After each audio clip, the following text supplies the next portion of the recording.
You know the moment I am talking about. You reach for the brush, and before your hand even closes around it, your dog is gone. Maybe he slips off the couch and disappears down the hall. Maybe he freezes in place and drops his head. Maybe he does not run at all. But the tail stops moving, the eyes go flat, and he stands there in a way that tells you he is not enjoying a single second of this. And somewhere in the back of your mind, you have probably told yourself a story about it. Or he's stubborn, he's dramatic, he's just never liked being brushed. I want to gently take that story away from you today because it is not true, and holding on to it is costing your dog more than you realize. Your dog is not stubborn. Your dog is not being difficult. Your dog has learned something, and he learned it from experience, the way dogs learn everything. Somewhere in his history, the brush and pain arrived at the same time. And here is the part that breaks my heart a little, because it happens in the homes of the most loving owners in America. For most dogs, brushing does not begin when the coat is healthy. It begins when somebody finally notices there is a problem. The knots are already there, the coat is already dense at the skin. And so, the very first real grooming session that dog ever experiences is not gentle maintenance.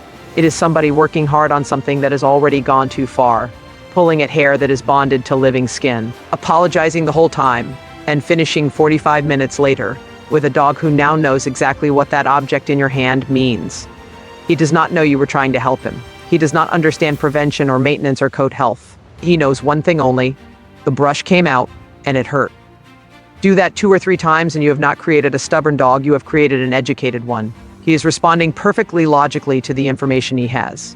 And this is where the whole thing turns into a trap, because now the dog avoids brushing, so the owner brushes less, so the coat gets worse, so the next session is even harder and hurts even more, which teaches him the lesson again, more deeply. Round and round it goes, and every single turn of that cycle the coat gets tighter and the truss gets thinner. Until one day you are standing in a grooming salon being told the only humane option left is to shave everything off. So if you have a dog who hates the brush, please hear this clearly. You do not have a behavior problem to fight. You have a relationship to repair.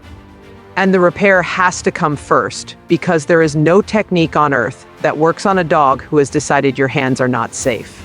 But before we fix it, there is something you need to understand about what your dog is actually feeling in those moments, and it is not what most owners assume. Here is what your dog is actually feeling, and it is not fear of the brush. That is the assumption almost every owner makes, and it sends people down the wrong road entirely. They buy a softer brush. They try a different bristle. They switch brands, they try the one the internet swears by, and nothing changes, because the object was never the problem.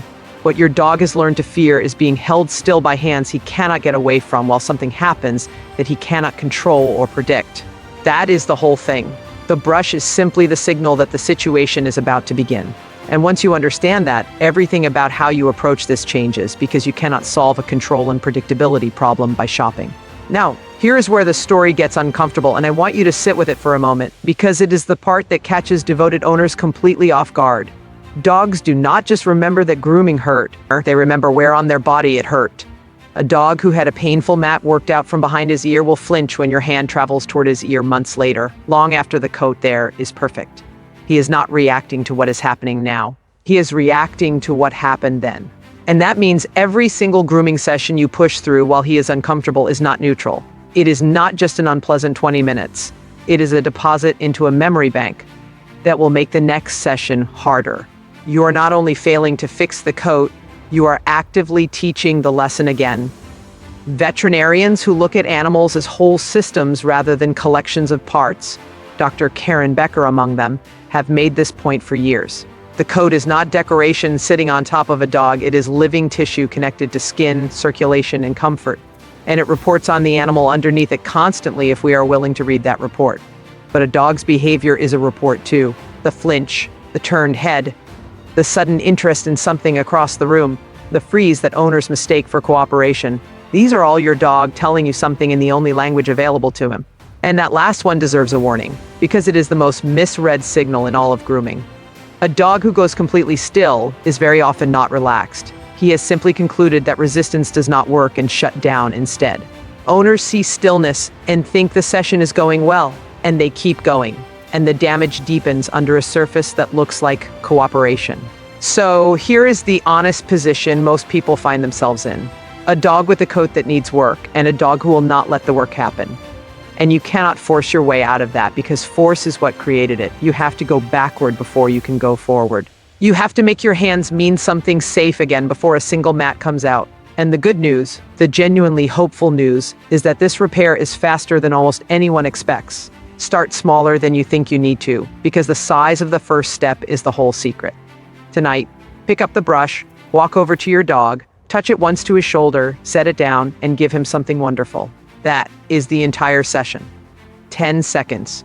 You are not grooming, you are teaching one specific lesson. The brush appears and nothing bad happens. Do that a few times a day for a week and you will start to see something shift because dogs update their conclusions when the evidence changes. Then extend it, but only slightly, and only in places where the coat is completely clear. Work the shoulders, the back, the outer thighs, wherever your fingers tell you the hair is loose and free. Do not touch the mats. I know that feels backward when the mats are the reason you are doing any of this, but every session that ends without pain is a repair, and every session that includes pain is a setback. And here is the rule that matters most.